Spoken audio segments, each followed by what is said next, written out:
하나님, 8월의 첫날을 하나님을 의지하며 새롭게 시작합니다. 이 새벽에 주님을 간절히 찾는 모든 이들에게 강복하여 주시옵소서.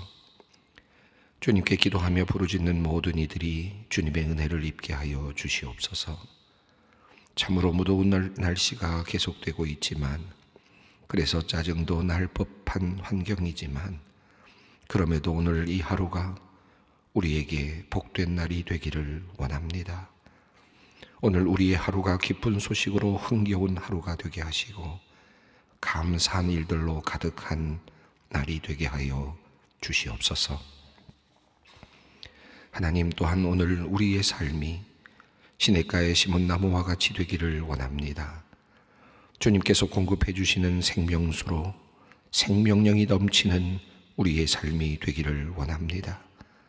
결코 가라지 않고 메마르지 않는 나무처럼 오늘을 살게 하여 주시옵소서.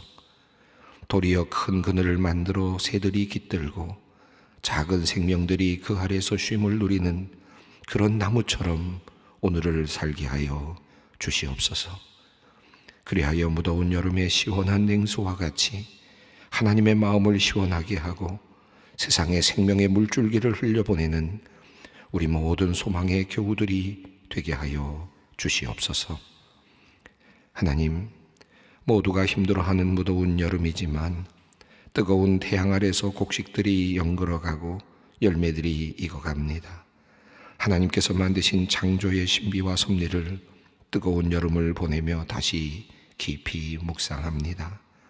주님, 때로 견디기 힘들고 어려운 시간이 지나가지만 이 과정이 주님께서 우리의 삶을 더 알차게 하시고 영글게 하시는 축복의 시간인 줄로 믿습니다.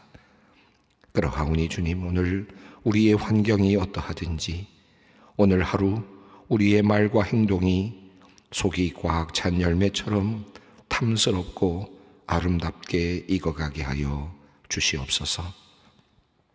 하나님, 온유하지 못한 자를 온유하다 격려하여 주시고 충성되지 못한 사람을 충성되다 응원해 주시는 하나님, 우리가 이렇듯 큰 은혜를 받았사오니 이제는 주님의 뜻을 이루는 사람, 주님을 기쁘시게 하는 사람이 되기를 원합니다. 분노와 질투, 미움과 갈등 속에서 자신을 갉아먹는 그러한 삶이 아니라 어떤 상황 속에서도 흔들리지 않는 믿음으로 주님 소망하며 인내하고 견디는 충성된 삶을 살아내게 하여 주시옵소서. 그리하여 오늘 우리가 만난 모든 사람들이 우리를 통하여 기쁨과 따뜻함을 느끼게 되고 우리를 통하여 가정이 온유해지고 우리의 학교와 직장이 온유한 곳으로 변해가게 하여 주시옵소서. 우리 사회 또한 더욱 온유하고 겸손한 문화가 더욱 확산되었으면 좋겠습니다. 서로가 서로를 더욱 나은 줄로 여기고 겸손하고 온유하게 서로를 대하는 세상이 되기를 원합니다. 하나님, 그러나 오늘날 우리가 사는 세상은 날이 선 거친 표현들과 분노가 가득합니다.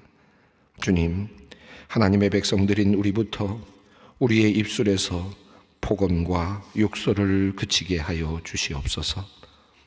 온유와 겸손의 마음을 주시옵소서. 서로 존중하며 말하고 행동하게 하여 주시옵소서. 그리하여 이 땅의 모든 사람들의 아픔과 상처가 치유되고 회복되는 역사가 일어나게 하여 주시옵소서. 그리하여 온유함이 온 지면에 가득한 세상이 속히 오게 하여 주시옵소서.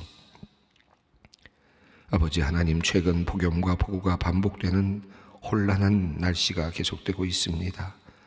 지난 7월은 기상 관측 이래 역대 가장 더운 달이었다고 합니다.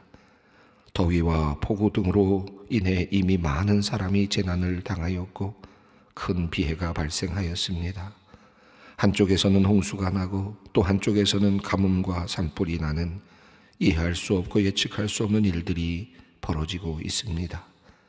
사랑의 하나님, 이러한 예측할 수 없는 상황 속에서 주님의 자녀들을 눈동자와 같이 보호하여 주시기를 간구합니다. 주님께서 우리의 앞에 계셔서 우리의 모든 위험을 막아 주시옵고, 주님께서 우리의 위에 계셔서 우리를 눈동자처럼 지켜 주시옵소서. 주님께서 우리 뒤에 계시어 우리가 넘어지지 않게 붙들어 주시고, 주님께서 우리의 밑에 계셔서 우리로 굳건한 반석 위에 서게 하여 주시옵소서. 하나님, 소망의 성도들을 위하여 기도합니다. 본격적인 휴가철이 이어지고 있습니다. 휴식과 재충전의 시간을 보내고 있는 모든 성도님들의 여행길을 주님께서 지켜 주시옵소서. 지친 몸과 마음이 새 힘을 얻는 시간 되게 하시고, 가족들과 더불어 행복을 누리는 시간이 되게 하여 주시옵소서. 고관절이 부러져 수술을 하고 회복 중인 친정 어머님을 위해 기도하는 권사님이 있습니다.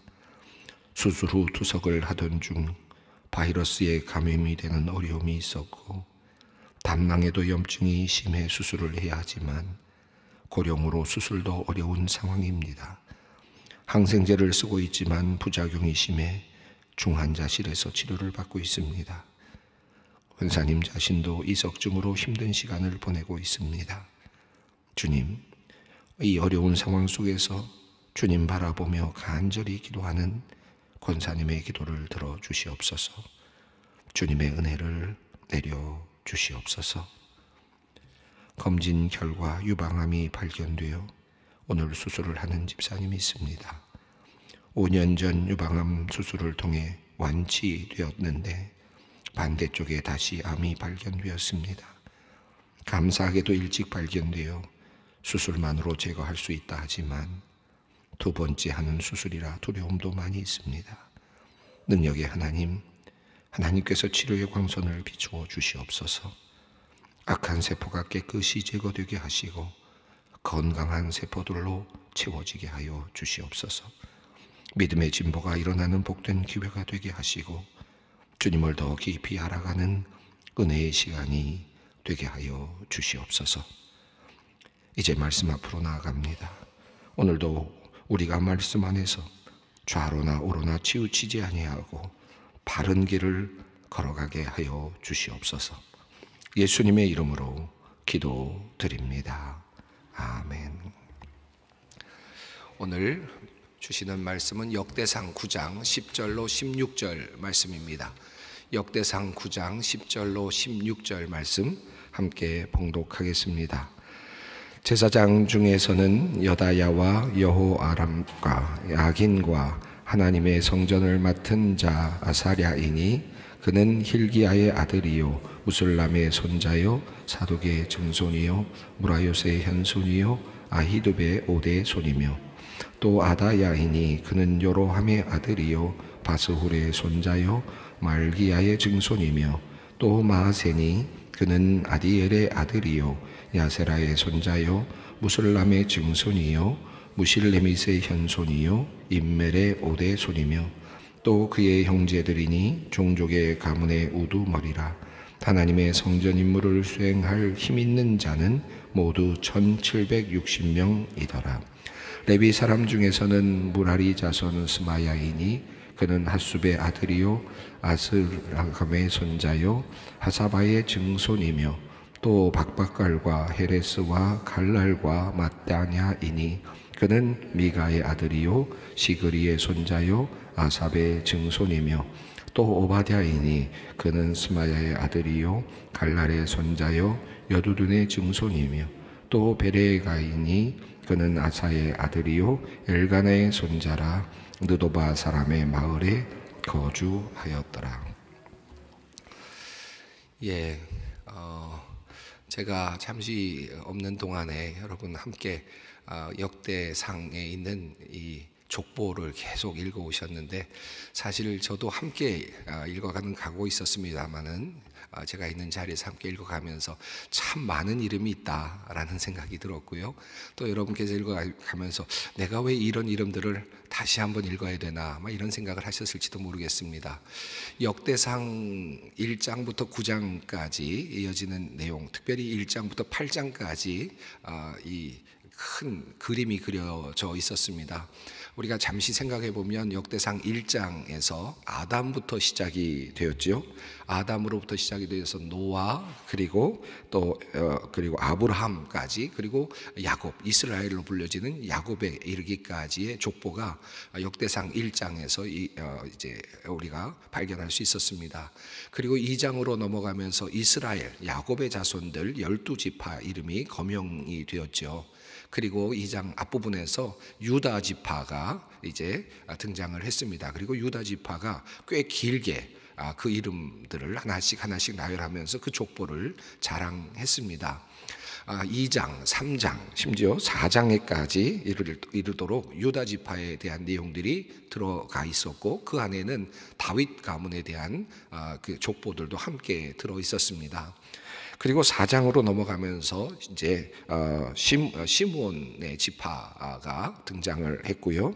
또 5장에서 르벤, 갓, 므낫세 반지파 이렇게 등장을 했습니다.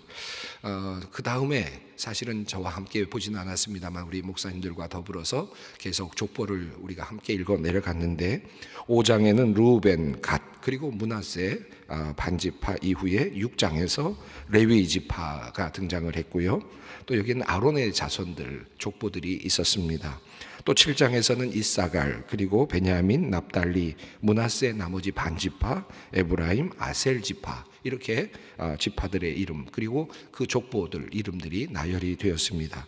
또 8장에서 베냐민 지파 이름이 나왔고, 또 거기에는 사울과 관련된 가문의 이름들이 거명이 되었습니다.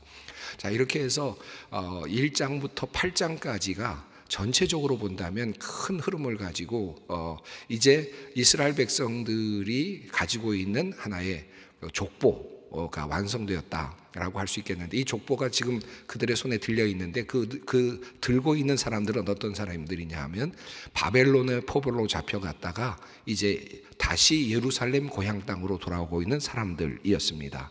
자, 그 사람들이 우리의 조상들이다라고 이름을 붙잡고 있는 그 족보, 그것이 바로 역대상 1장부터 8장에 이르는 이름들이었다고 할 수 있겠습니다.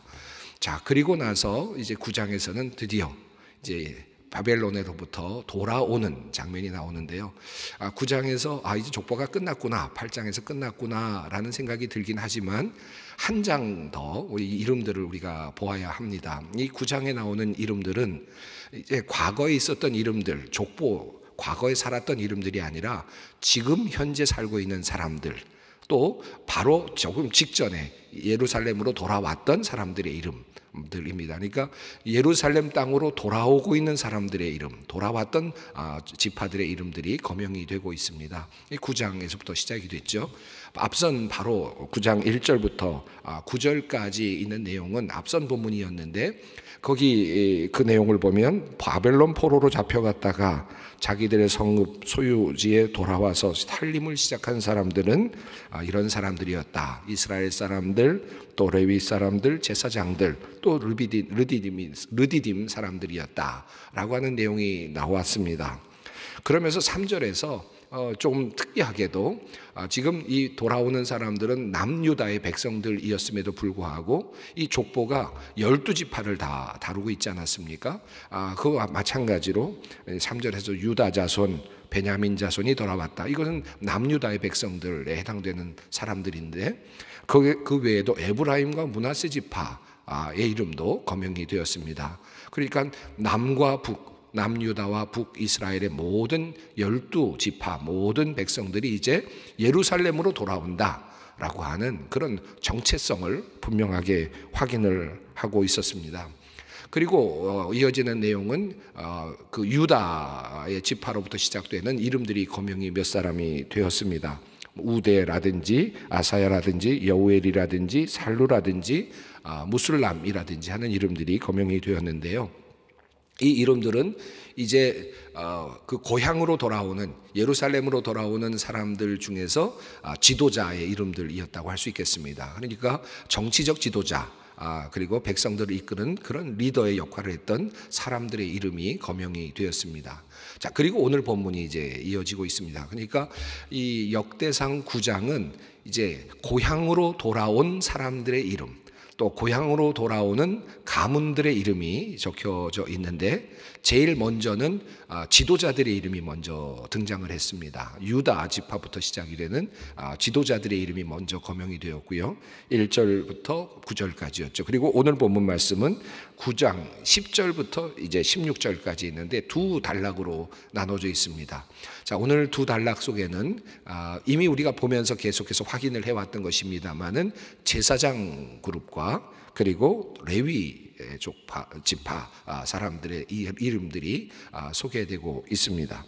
자, 10절부터 13절까지가 제사장 지파 이름이고요. 그리고 14절부터 16절까지가 레위 지파 이름입니다.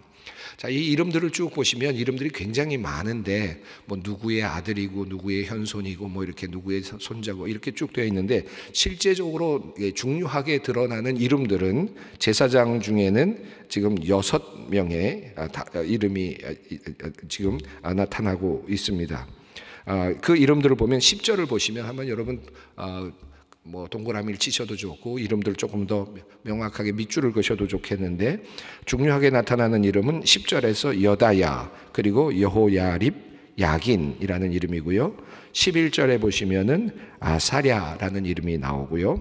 그리고 12절에 아다야라는 이름이 나오고 중간 부분에 마세라는 이름이 나옵니다. 자, 이 6명의 이름이 결국 제사장 중에 중요한 인물로 그렇게 드러나고 있습니다.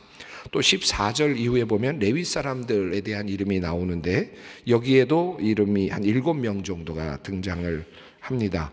14절에 보면 스마야라는 이름이 나오고요. 그리고 15절에 박박갈, 헤레스, 갈랄과 마따냐라는 이름이 4명의 이름이 나오고 또 16절에 보면 오바댜라는 이름이 나오고 또 그 중간에 베레갸라는 이름이 나옵니다. 자, 그래서 오늘 본문에는 크게 그 본문을 설명한다면 크게 두 단락으로 되어 있다. 이 두 단락에 나오는 사람들은 한 부분은 제사장 그룹이고 한 그룹은 레위 그룹이다라는 것이고요. 각각 6명과 7명의 중요한 인물이 지금 이곳에 적혀 있고 그리고 이 사람들은 이제 예루살렘으로 막 돌아올 때 함께했던 사람들의 이름이다. 이렇게 이해를 하시면 좋겠습니다. 우리가 계속해서 읽어봤습니다만은 지금 이 남유다의 백성들이 바벨론 포로에서 이제 돌아오고 있는 이 상황 속에서 남유다의 백성들은 우리뿐만 아니라 우리 12지파 모두가 다 하나님의 백성이다.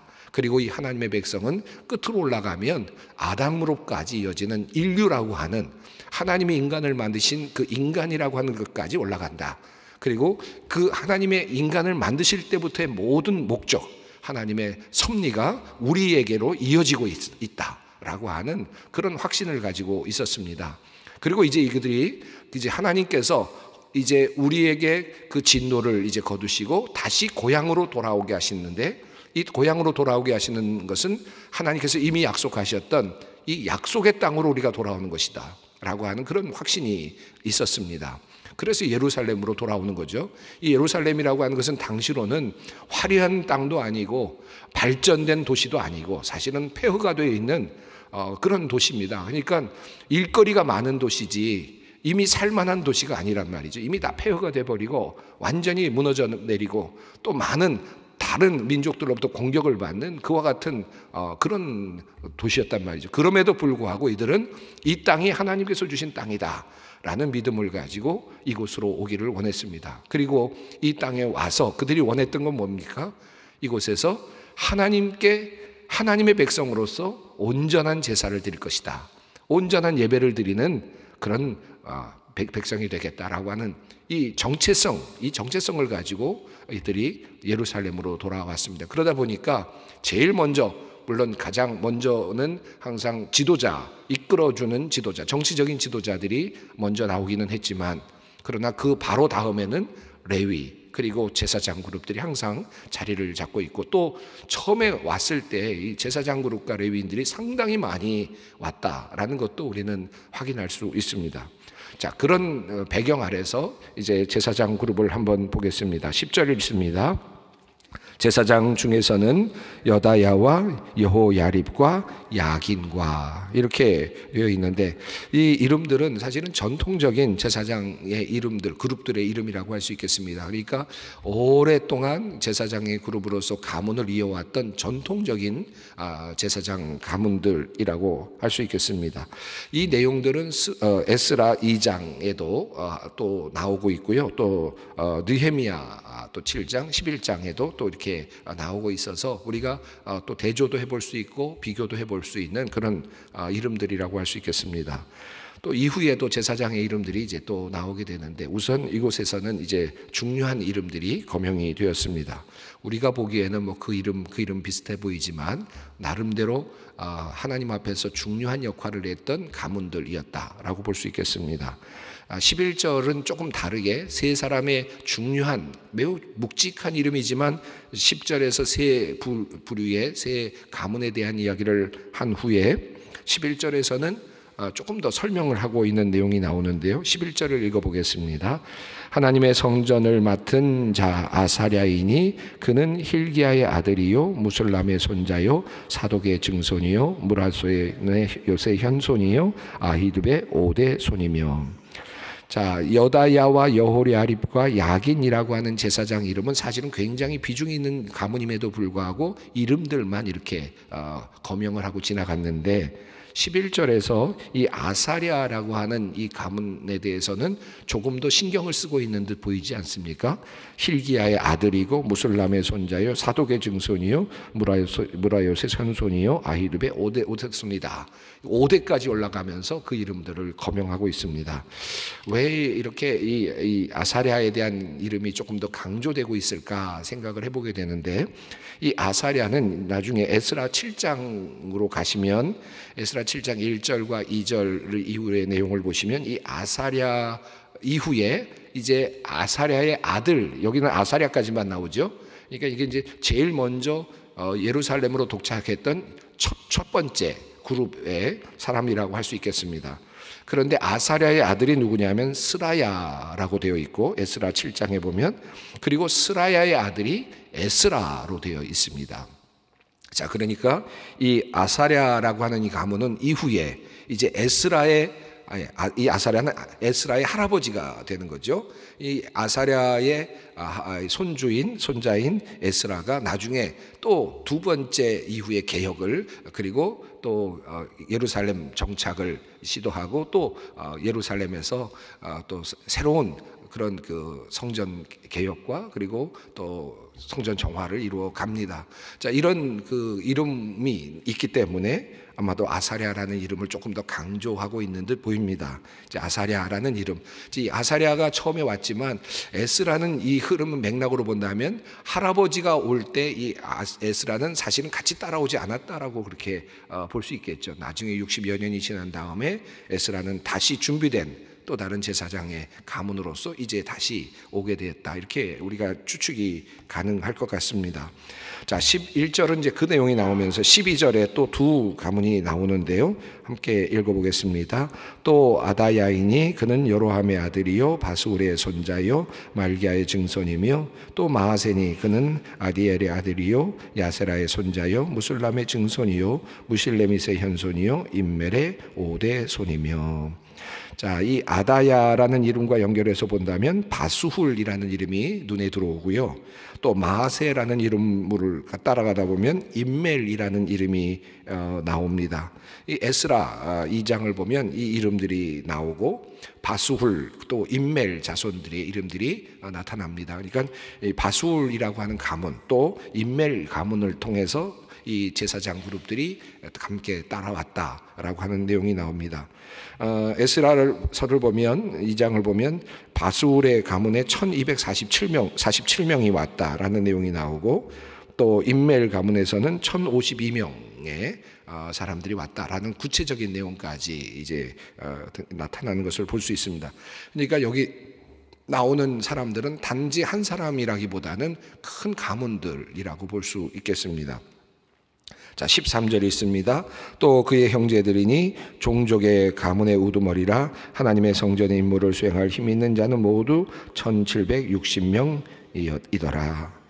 요 내용 느헤미야서에는 조금 인원수가 좀 다르게 되어 있으면 1192명으로 되어 있는데 어쨌든 이 많은 수의 이 제사장 그룹들이 왔다. 무엇을 위해서 왔습니까? 성전에서 제사를 드리기 위해서, 성전 예배를 회복하기 위해서. 지금까지 예배를 드리지 못했는데 이제 성전에 돌아와서 예배를 드리기 위해서 성전을 섬기는 사람들이 먼저 왔다라는 것입니다.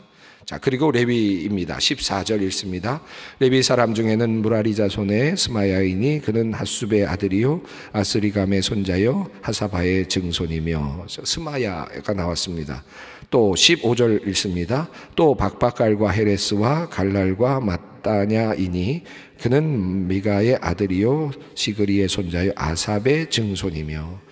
여기 보면 이 네 사람이 한 가족이라는 걸 알 수 있겠는데 함께 묶었으니까요. 누구의 증손으로 되어 있습니까? 아삽의 증손으로 되어 있습니다. 여러분, 아삽은 여러분 잘 아시는 것처럼 다윗 시대에 찬송 시를 지었던 사람이죠. 그래서 여러분 시편을 보시면 시편 50편도 그렇고요, 73편부터 83편까지 보시면 아삽의 시라고 이렇게 표제가 붙어 있는 것을 볼 수 있습니다. 근데 이게 이 다윗 시대에부터 성전에서 노래를 지어서 노래를 불렀던 바로 음악인이라고 할 수 있겠습니다. 이 레위 사람들 중에서 노래를 불렀던, 노래를 짓고 또 불렀던 사람들입니다. 아삽의 자손들이 다시 돌아왔습니다. 이제 이 성전에서, 무너진 성전에서 이제 노래를 다시 부를 사람들이 온 것입니다. 16절 읽겠습니다. 또 오바다이니 그는 스마야의 아들이요 갈랄의 손자요 여두둔의 증손이며, 또 베레가이니 그는 아사의 아들이요 엘가나의 손자라 느도바 사람의 마을에 거주하였더라. 이 16절을 보면 여두둔이라는 이름이 또 한번 나오지 않습니까? 이 여두둔이라는 이름은 시편에 아마 보신 분들이 기억나실 텐데 77편을 보시면 아삽이 지은 시인데 여두둔의 법칙에 따라서 노래를 부른다 이렇게 되어 있는 것을 봅니다. 그것을 보면 여두둔이라는 사람은 작곡가였다라는 것을 알 수 있죠. 뭔가 음악적인 어떤 체계를, 노래의 체계를 만들었겠구나 하는 것을 알 수 있는데, 여두둔의 법칙에 따라서 가락에 따라서 노래를 부른다. 시편 77편에 나온 것을 보면 그렇습니다. 자, 그 자손들이 다시 돌아왔습니다. 돌아와서 이제 무너져 있는 성전을 다시 수축하고, 그리고 그것에서 이제 찬양을 부르고 노래를 만들어 부르고, 그리고 제사를 드리는 일들이 이제 다시 시작이 되는 것입니다. 이 이야기가 오늘 본문의 내용입니다. 어찌 보면 과거의 1장부터 8장까지 있는 모든 이름들은 지나간 이름들입니다. 모두 지나갔던 이름들이에요. 그런데 그리고 바벨론 포로 시키기에는 완전히 모든 것이 끊어진 것 같은 시간이 지나갔습니다. 자, 그런데 이제 다시 새로운 이름들이 등장합니다. 그 사람들은 어떤 사람들입니까? 하나님의 약속의 땅에서 새 일을 시작하는 사람들, 약속을 믿고 다시 일을 시작하는 사람들, 다시 노래를 부르고 다시 성전의 제사를 시작하는 사람들, 그 사람들의 이름이 오늘 본문 속에 나타나고 있습니다. 여러분, 우리가 8월 1일 이어서 새롭게 또 시작하지 않습니까? 다시 시작하는 의미도 있겠습니다. 또 코로나가 지나서 우리가 전에는 새벽 기도회 때 정말 이 예배당에 더 많은 분들이 모이긴 했는데 이제는 온라인으로 예배를 많이 드리고 있습니다. 이제 다시 또 예배당에 나와서 또 다시 새로운 마음으로 또 노래를 부르고 또 예배를 드릴 사람들이 있을 것입니다. 바로 이런 우리의 회복, 이런 회복이 이 오늘 역대기에서 드러나고 있지 않는가 하는 생각이 듭니다. 오늘 이 말씀 붙잡으면서 나는 어떤 회복을 할 것인가 하는 그런 마음으로 주님 앞으로 나아갔으면 좋겠습니다. 함께 기도하겠습니다. 하늘에 계신 우리 아버지, 아버지의 이름을 거룩하게 하시며 아버지의 나라가 오게 하시며 아버지의 뜻이 하늘에서와 같이 땅에서도 이루어지게 하소서. 오늘 우리에게 일용할 양식을 주시고 우리가 우리에게 잘못한 사람을 용서하여 준 것 같이 우리 죄를 용서하여 주시고 우리를 시험에 빠지지 않게 하시고 악에서 구하소서. 나라와 권능과 영광이 영원히 아버지의 것입니다.